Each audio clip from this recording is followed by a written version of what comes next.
Uma curiosidade técnica para quem nos acompanha nesse nosso estudo de hoje, por que um submarino, tipo, na sua operação normal de mergulho, nunca naufraga?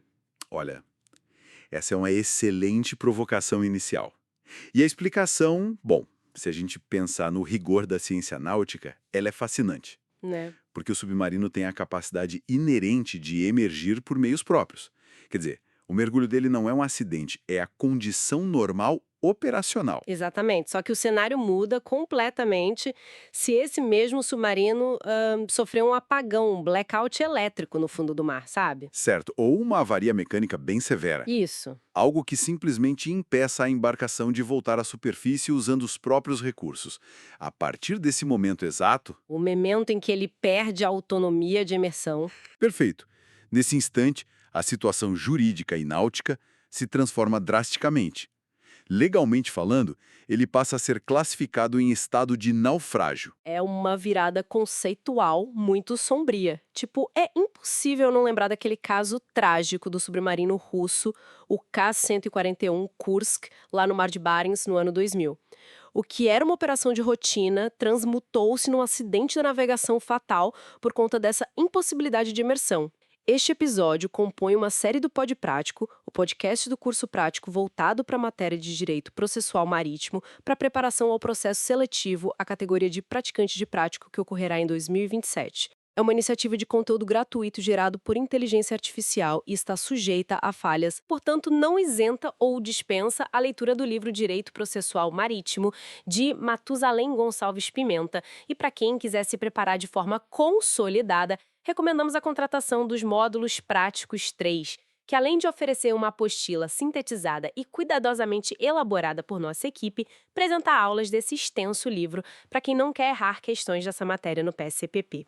Bom, depois desse aviso institucional importantíssimo, a gente pode voltar exatamente àquele ponto do submarino, porque essa transição de uma operação normal para um acidente de fato é cercada de tecnicalidades. E o debate de hoje tem uma missão bem clara para o futuro prático. Obcecarmos o artigo 14 da LOT-M, a Lei Orgânica do Tribunal Marítimo. Isso. A lei simplesmente lista 9 acidentes da navegação. O problema é que, tipo, ela joga os nomes no texto e encerra o assunto. Não tem uma única linha definindo nada. Né? Zero definições. É um vácuo legislativo gigantesco. E como o artigo 14 é puramente taxativo, a comunidade jurídica precisou buscar as respostas na doutrina. Que é onde entra a obra monumental do comandante Matusalém Gonçalves Pimenta, que é a nossa bússola aqui para o processo seletivo. Com certeza. Mas, paralelamente, a gente também tem as normas da autoridade marítima, a norma 302, tentando estabelecer limites conceituais. E o grande drama do candidato. O que realmente separa quem passa e quem reprova, né? Exatamente, porque existem divergências gravíssimas entre essa doutrina e a norma. Entender essas diferenças não é só teoria, é dominar a mecânica de como a responsabilidade é julgada no mar. Então, para organizar o raciocínio, vamos começar explorando o fundo do mar, aproveitando a imagem do submarino.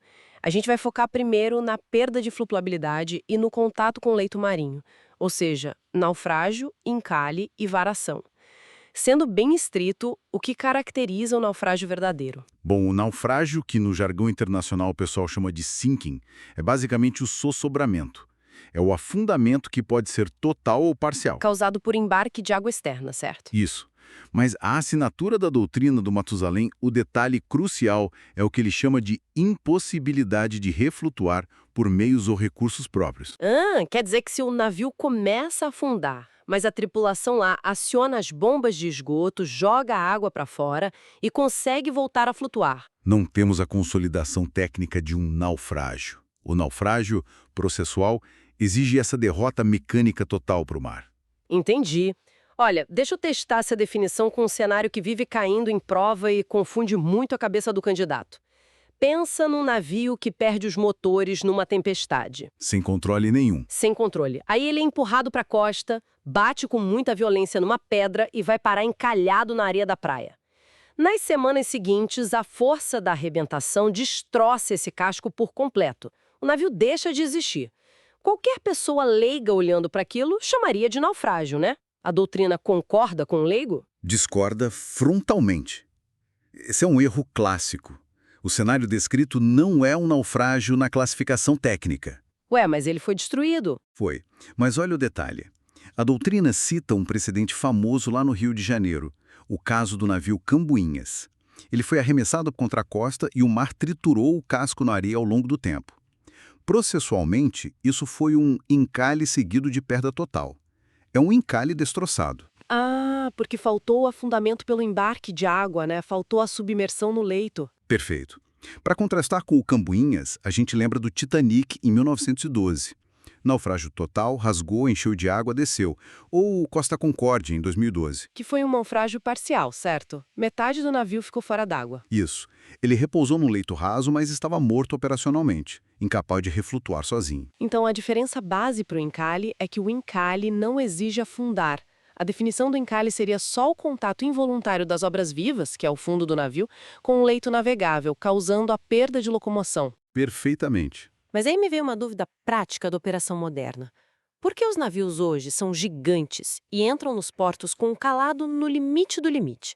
Se o navio der aquele esbarrão fraco na lama do fundo do canal, o comandante já vai responder o inquérito no Tribunal Marítimo? A resposta curta é não. E isso nos leva a um conceito comercial e jurídico chamado NABSA. Que é o Not Always Afloat, but Safely Aground.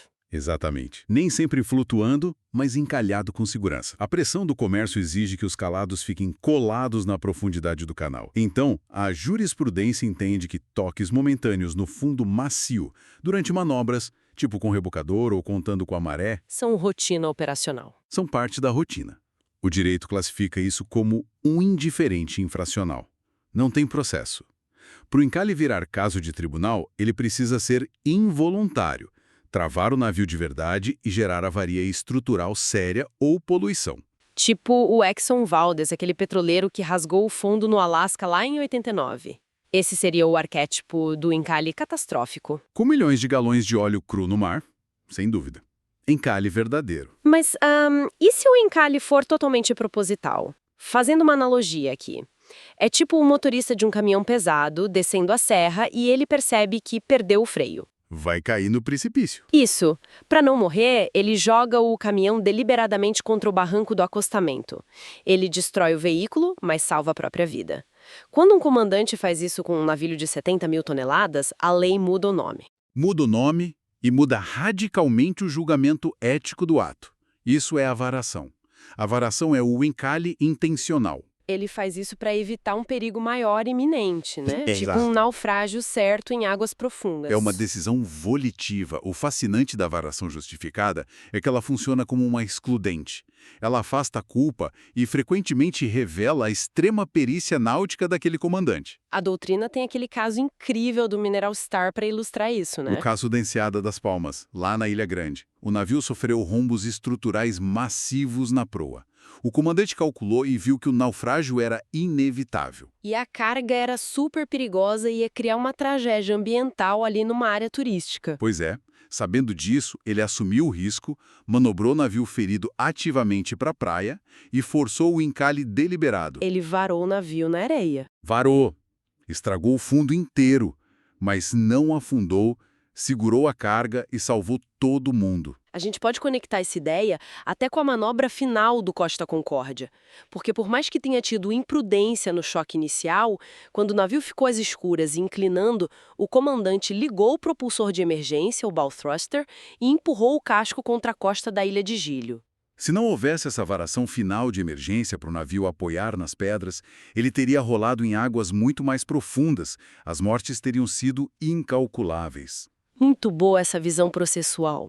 Bom, a gente já entendeu quando o navio encontra o fundo do mar, mas e quando o impacto é na superfície?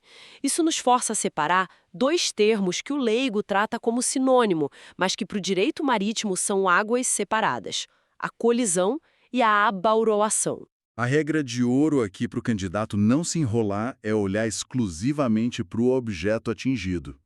A natureza jurídica do obstáculo é que dita o nome do acidente. Então, começando pela colisão. A colisão é o choque mecânico contra qualquer corpo, fixo ou flutuante, que não seja outra embarcação. cais, rocha, cabos submarinos, até um banhista nadando longe. Mas sempre precisando gerar avaria para caracterizar, né? Um esbarrão que não amassa a chapa do navio e fica só na borracha da defesa do porto, aí não é nada. Exato, o tribunal nem quer saber disso. Tem que ter dano material avaliável. Beleza, então o objeto dita a regra. Vamos colocar isso à prova com aquela pegadinha tradicional de banca de concurso. Imagina um petroleiro em mar aberto batendo de frente com uma plataforma de exploração de petróleo enorme, cheia de gente operando. Isso é colisão ou abaloração? Essa é a clássica questão desenhada para reprovar. E a resposta depende da tecnologia da plataforma. Se for uma plataforma fixa, daquelas cravadas no leito oceânico, é colisão, porque é um obstáculo inerte. Mas a gente sabe que no offshore hoje tem muita plataforma flutuante que usa aquele posicionamento dinâmico, o sistema DP ou propulsão própria. E aí a regra muda completamente. O sistema DP fica lutando contra a maré e o vento com propulsores para manter a posição. O direito marítimo enxerga isso como uma ficção jurídica. Ele diz que essa plataforma tem autonomia e capacidade de manobra. Então, aos olhos da lei, ela é equiparada a uma embarcação. E se o navio bater nela, vira abarroação. Perfeito. Abarroação ou abarroamento é estritamente o choque entre duas ou mais embarcações em movimento, exigindo avaria em pelo menos uma. A gente segue as regras da Convenção de Bruxelas de 1910. Que é aquele tratado histórico que divide tudo em 3 responsabilidades. Abarroação fortuita, culpa concorrente e culposa. Exato. Fortuita por força maior, culposa quando um erra as regras de navegação e concorrente quando os comandantes dos 2 navios falham juntos. Certo. Até aqui a gente visualiza o aço rasgando aço, mas a doutrina fala de uma tal abarroação indireta que parece tipo desafiar a física no primeiro momento. Como é que 2 navios colidem sem encostar um no outro? É o conceito britânico de wash collision, e é uma ficção náutica baseada na energia cinética da água. Pensa num navio de carga atracado quietinho lá no porto. Amarrado bonitinho nos cabos. Isso. Aí um segundo navio passa pelo canal acelerado demais, muito acima do limite. Essa imprudência gera uma marola colossal. A aguagem. E essa onda massiva viaja pelo canal e atinge o navio que estava atracado. Com uma força absurda, o impacto arrebenta as espias de aço e joga o navio atracado contra o concreto do cais, amassando tudo. O navio que passou lá longe responde processualmente por abalroação indireta. Porque a energia que ele lançou na água foi a arma do crime, digamos assim.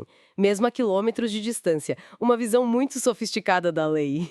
Extremamente lógica e inteligente. E já que o papo agora são essas causas meio invisíveis, vamos focar nas ameaças internas. Tipo, a gente falou de choques externos, mas e quando o problema começa dentro do casco? É aí que a gente entra na maior treta doutrinária do edital. A briga entre o conceito de água aberta da Norma 302 e a crítica dura do Matusalém. O candidato tem que olhar isso com lupa. Na doutrina clássica e na própria IMO, água aberta é a entrada contínua e incontrolável de água externa para dentro do navio. O foco é totalmente na água que entra, comprometendo a flutuabilidade. Isso, inundações internas. O grande problema é que a autoridade marítima redigiu a Norman e incluiu um termo bem abrangente lá. Eles colocaram que descarga de líquidos dos tanques também configura água aberta. Quer dizer que se o casco trinca e milhares de litros de óleo começam a vazar para o mar, a Norman chama isso de água aberta?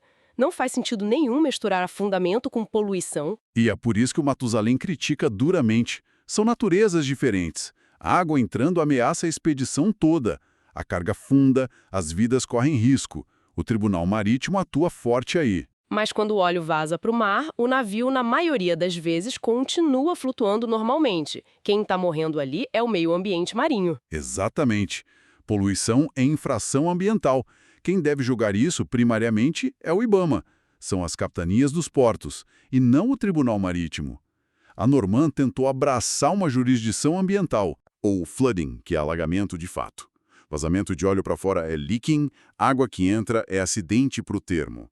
Líquido que sai é poluição fora da competência originária. Excelente dica. Essa noção de perigo iminente nos leva a outro conceito do artigo 14 que soa amplo demais. A avaria ou defeito de risco. Seria aquela falha isolada, tipo perder o leme perto de rochedos ou um blackout total? mas na rotina do mar tem de tudo. Se um filtro entope, o motor perde força por uns 10 minutos, o maquinista limpa e o navio segue. Isso cai na malha do tribunal? A lei é pragmática. Exige que a avaria ponha em risco iminente a expedição. Esse engasgo rápido recai naquele conceito do indiferente infracional de novo. Mas o pulo do gato em provas é como a lei lida com a dinâmica de absorção entre fatos e acidentes. A como um simples fato se transforma processualmente num acidente. Isso. Pensa na má estivação. A tripulação peia mal a carga. A lei lista a má estivação apenas como um fato da navegação. Ok. O navio zarpa. No meio do oceano, pega um mar grosso. Toda aquela carga frouxa corre para um lado só do porão. Esse peso deslocado cria uma banda permanente, uma inclinação perigosa no casco que pode virar embarcação a qualquer momento. Nossa. Então, o que era só um fato gerou um dano crítico de estabilidade. E se consolidou como uma avaria de risco. Nesse cenário processual, o tribunal vai focar no acidente, na avaria, porque ela absorve completamente o fato original da má estivação. Essa espinha dorsal da absorção resolve muita questão interpretativa. E é perfeita para a gente analisar as manobras finais do artigo 14, quando o comandante tem que tomar uma decisão extrema porque o navio está caindo aos pedaços. Arribada e alijamento. Bom, a arribada é o desvio de emergência, a entrada da embarcação num porto não programado ou não autorizado pelo fretador. A linha que divide tudo é se ela foi justificada ou não. Justificada seria a força maior. Um tripulante infartando, um ciclone absurdo ou um rombo na chapa que precisa soldar urgente. Exato. E a não justificada é o puro dolo ou imperícia, tipo falta de víveres por planejamento amador da viagem ou entrar escondido num porto porque estava fugindo da fiscalização de pesca ilegal. E nessa hora as capitanias instauram o IFN na mesma hora, né? Automático, um inquérito administrativo. E aqui tem de novo aquela história da absorção, porque alterar a rota é só um fato da navegação para a LOTM. Mas se a embarcação arriba para um porto de emergência, logicamente a rota foi alterada. Por que a arribada vira acidente e não fica só no fato? Porque toda arribada pressupõe inexoravelmente a alteração de rota. A arribada é uma espécie muito qualificada desse género, devido à gravidade económica e jurídica de abandonar a viagem programada. O acidente arribada puxa e absorve o mero facto da alteração de rota. Perfeito. Por fim, o sacrifício máximo, o alijamento. E o jargão popular atrapalha de novo, porque a galera acha que container boiando no mar depois de tempestade é tudo alijamento. Um erro conceitual enorme. O alijamento exige intenção clara, volitiva. É quando o comandante ordena ativamente que se lance carga ou partes do navio ao mar, para salvar a estabilidade e a vida humana. Ah, quer dizer que se uma onda de 10 metros bate de lado, arrebenta a piação e leva 20 contêineres para o fundo do mar sem ninguém mandar? O navio perdeu carga. É uma tragédia, talvez um acidente estrutural derivado de um temporal, mas não caracteriza o alijamento técnico. Falta ali o ato calculado e intencional do comandante de sacrificar algo para salvar o conjunto. Incrível. Olha, essa análise mostra para o candidato que dominar os 9 acidentes não é decoreba. Ele precisa isolar o que é voluntário, como varação e alijamento, o que exige avaria, tipo colisão, e dominar as divergências da normal. Com certeza. Entender as excludentes de culpa não é só marcar o X certo na prova. É entender o ecossistema legal do futuro prático. Mas fica um pano de fundo provocativo para encerrarmos hoje, pensando no futuro do direito marítimo. Ah, qual seria a reflexão para quem nos acompanha? Toda essa doutrina do alijamento e da varação está enraizada na moral e na intenção humana do comandante, certo? Mas e os navios autônomos sem tripulação, governados por inteligência artificial? Nossa, é verdade. Esses navios já estão operando em caráter de teste pelo mundo. Pois é. Como o Tribunal Marítimo do futuro vai julgar a intenção processual de um algoritmo? Se o software calcula, lá em milissegundos, que a única chance de salvar o casco é varar o petroleiro na praia. De quem é a perícia náutica elogiada no inquérito? E de quem é a culpa se der errado? Onde termina a excludente de força maior e onde começa um bug fatal de programação. O direito atual exige vontade humana para afastar crime, e quando essa vontade for só código-fonte. É um espetáculo jurídico que a gente vai assistir de camarote daqui a uns anos. Um questionamento denso e fascinante para deixar a mente borbulhando. Que isso sirva de combustível para os estudos do nosso público. Continuem firmes na doutrina. Um abraço e até o nosso próximo debate altamente técnico.